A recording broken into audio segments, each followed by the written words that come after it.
In a year where me and a few friends of mine and a bunch of other people that helped so much released a full-length movie called The Pizzaverse, as well as me releasing 4 music albums myself, Bithram, Rest Traveler, Enter Traveler, and Time for Music Part 2. Also, 2 podcasts that I started, On Thin Ice and From the Crypts, as well as my mom's nonprofit organization finally building their very first house for 2x4s for Hope, as well as me being able to attend my very first horror movie convention, the Silver Scream, the second year of the Silver Scream, and I got to meet Tony Todd.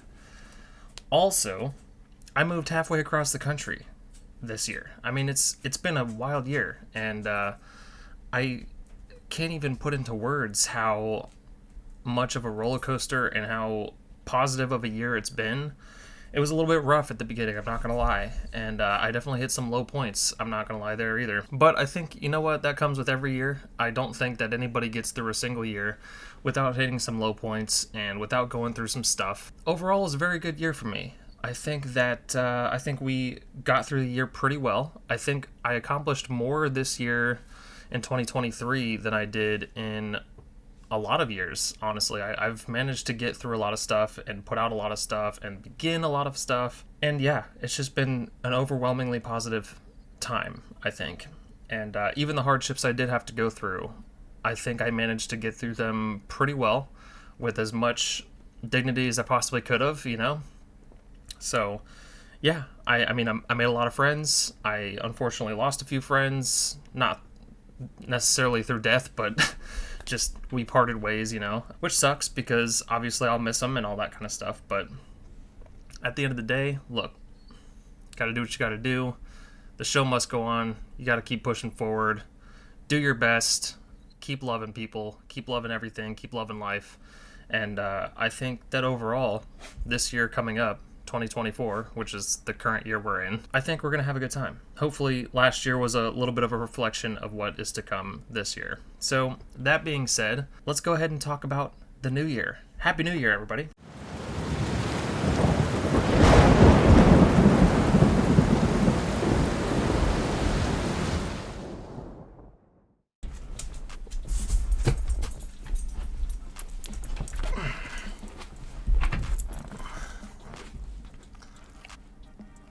Did you want to say hi? You're a really big dog. Say hi. Say hi to everybody. Happy New Year. Happy New Year. Happy New Year. Yay.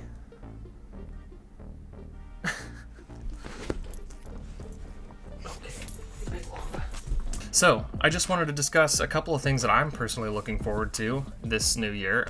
I think that we've got a lot of really cool stuff happening, not only with World of Warcraft, but with just the world in general. It's got a lot of stuff going on, and I just kind of wanted to talk about a few of the things that I'm anticipating myself, a few of the things that I'm personally looking forward to, things I'm interested in, but not necessarily, I wouldn't say like excited for necessarily, but things that I would like to be excited for, things that I feel will be a very important thing to happen, or things that will hopefully be good, but past has explained to us that it probably won't be. But I don't know, I'm optimistic, I'm willing to give them a shot and so forth. But one of the things in question that I'm referring to is the Avatar: The Last Airbender Netflix show. Now, we all know that the live action movie was not great. It was kind of upsetting, to be honest with you. And yikes, it was a pretty bad situation. All I'm saying is, if we can get The Witcher how it is now, and I don't know what you think about Stranger Things, I don't know what you think about The Witcher either, but I personally like The Witcher, I personally like Stranger Things. I think that is a very good representation of what we could get from Netflix, and if we can carry that kind of quality over into Avatar: The Last Airbender, I think it's going to be okay. You know, I think it'll be pretty fun. I would like to see it in live action. However, it's just weird that it's happening at all, you know? Because Avatar: The Last Airbender is one of the greatest animated shows of all time. I mean, I said it. And honestly, I think you'll probably find that the general synopsis of people that enjoy Avatar: The Last Airbender would probably agree with me there. It is a great show. It is just a hands down really good show all the way around. There's not really anything wrong with it whatsoever. And I think that the Legend of Korra, or whatever the spin-off series was, I'm pretty sure that got some flack. I don't know what kind of heat it got into, but I'm pretty sure I read somewhere that it was not doing so well. But anyway, correct me if I'm wrong in the comments. I'm not sure. I didn't watch it. But I know Avatar: The Last Airbender was easily one of the greatest animated shows of all time.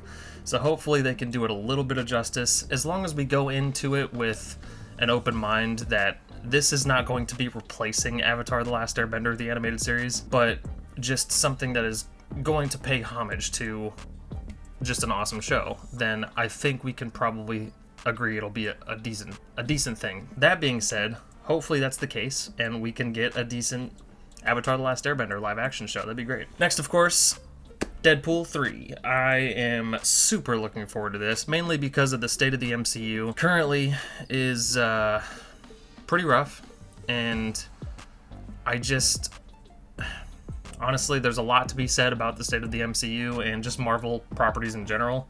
So I'm going to leave that for my podcast episode. We do have an episode coming out here pretty soon about the state of the MCU, so if you're interested in that, make sure you follow and subscribe to the podcast from the Crypt down below. I'll keep all the links and stuff to that in the description, as well as the stuff I mentioned previously. I'll have links to my music albums if you wanted to check those out, as well as the Pizzaverse if you wanted to watch that.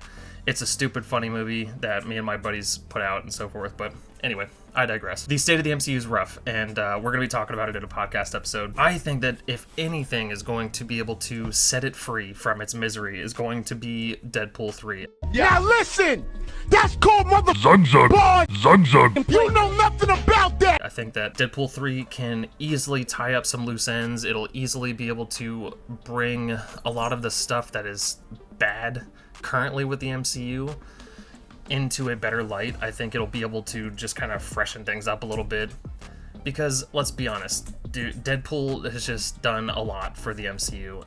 Or, well, I know it's not technically, or it wasn't technically in the MCU until Marvel or Disney bought Fox or whatever, but we all know it's all canonical and like whatever. Deadpool's going to do some great things, and I think that having Hugh Jackman return as Wolverine is going to help a lot. Having the X-Men be a part of the MCU, and obviously we got the, spoiler alert, the Beast post-credit scene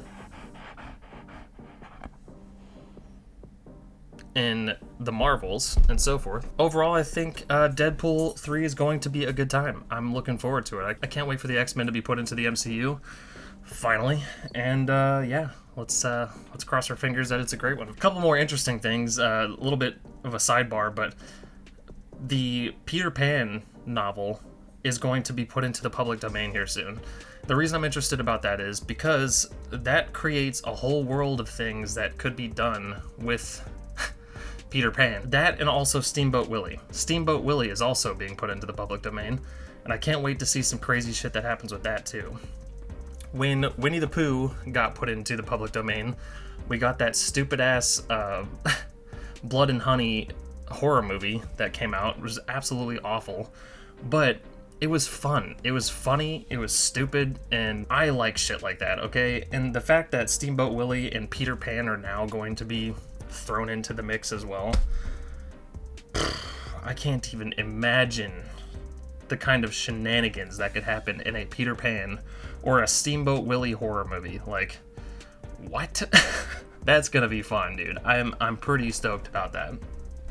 But there was a couple other things that are also entering the public domain this year. Nothing that stood out to me personally, more so than Peter Pan and Steamboat Willie, but dude, I'm looking forward to it. I think it's going to be some crazy shit happening. Some music releases that I am anticipating. Okay, the two big ones that are not confirmed, but I'm really, really hoping, because it's time. I mean, it's time that it happens. Ice Nine Kills and Trivium. It's been a few years. I think we're on the album cycle, ready to release new music, and after going to the Silver Scream, they didn't confirm anything, but they did pretty much say that they were working on music, and that's exciting, because I know Welcome to Horrorwood came out several years ago. We definitely could be getting a new album this year, and I could not be more excited. I think that it's going to happen. We did an episode on From the Crypt on our guesses for what movies they could do songs about for the new Silver Scream album. If they do the Silver Scream 3, who knows? They might do something completely left field, but if you want to check that out, you can check it out on our From the Crypt podcast episode. I think it was 7. Go check it out if you want to know our predictions for that. That was super fun, and I can't even wait. And then Trivium's one of my favorite bands of all time, so they're just about ready for a new album as well. I think the last time they put one out, I think the Court of the Dragon came out in 2020.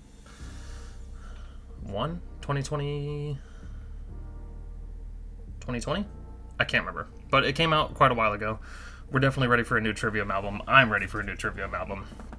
But I know Cradle of Filth, I believe, was making some new music. I'm pretty sure I heard Bad Omens is making some new music. Enterprise Earth, I think, was making new music. There's a bunch of really cool bands that are putting new music out, or at least working on new music as we speak, so that's exciting. Another thing I'm not really going to get too heavy into, because I don't want the politics all over my channel, but AI. I'm interested to see where AI goes this year. I know we're in a place where AI is like the biggest it's ever been, and I'm interested mainly for the fact that I want to see what it does for the gaming industry. I want to see what the use case is for games, but also I'm interested to see how it kind of plays into our day-to-day lives. I don't know really where else it could go currently, but it's constantly being developed, it's constantly being looked into, and it's interesting. I'm not going to put my 2 cents on what I think about it into the world, because that's neither here nor there. I'm just curious in general as to where it could possibly go, where it is going, and where it will end up by the end of the year, because it's getting big and it's getting pretty rampant, I think. And I know that's pretty scary for a lot of people, and I know that's pretty intriguing for many other people. So I don't know, I guess we'll find out here this year to see where the AI is going to be going. And of course, last but not least, the one that you guys probably are wanting me to talk about a little bit more, World of Warcraft. We are getting the beginning of the World Soul Saga. We're getting the War Within, the new expansion, patch 11.0 this year, and assuming it doesn't get delayed, of course. I'm also looking forward to the current patches that are coming out. The pirate patch that I talked about in my previous video, at least that's what we think it is, but there's no detail on that. But also the time-running Pandemonium thing is going to be interesting.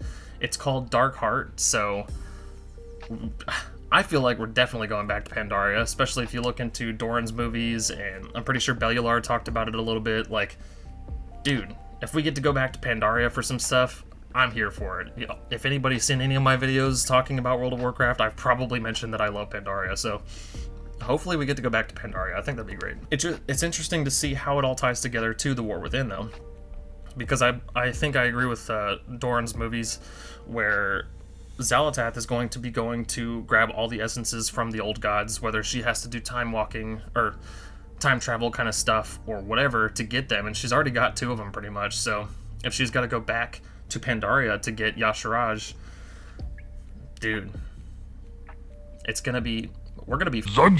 But I'm pretty stoked to see where it goes, because I love Pandaria. Yeah, I mean, overall, I think this year is going to be a good year for WoW, and that's not even to mention the very possible Netflix series or show, or maybe it's not Netflix, but who knows, like it could be something coming out in the form of small screen, or maybe we get a movie, who knows. A World of Warcraft show would be great. I think that World of Warcraft lends itself very well to a show, more so than a movie, even though I personally like movies a little bit more.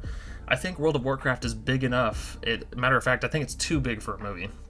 I think it's just big enough, though, for a TV show, and multiple seasons easily. There's just so much lore, there's so many characters, there's so many arcs that people love and enjoy from World of Warcraft, that a show could be very possible, and I'm hoping that it happens. I really am. So hopefully that happens, and we can definitely be looking at a very fun year for World of Warcraft. I think it's in a great place. Oh, Season of Discovery, another thing that I know a lot of people are anticipating. I know A lot of people are very curious as to where we could be going next, and the like Karazhan Crypts and Hyjal and all that kind of stuff happening within the Season of Discovery. It should be a fun year. I'm pretty excited for World of Warcraft as well. Thanks for listening to me talk about some of the stuff I'm anticipating of 2024 and some of the stuff I looked back on in 2023. I appreciate it. Make sure in the comments you let me know. What did you guys like the most about 2023? What was your highlight of 2023 for you? And what are you guys looking forward to the most in 2024? Are there any new music releases that you guys are looking forward to? Is there anything about World of Warcraft that you guys are looking forward to the most? Let me know in the comments. I'd love to see what you guys have to say. And as always, if you guys like this video, make sure you give me a giant thumbs up. Hit the subscribe button if you want to see more videos like this or anything else that I've had on my channel. I really, really, really appreciate it, and it's completely free. Thank you very much for that. And I hope you guys all have a great new year. I hope you guys all had a great 2023, and I will see you guys in the next one. Peace.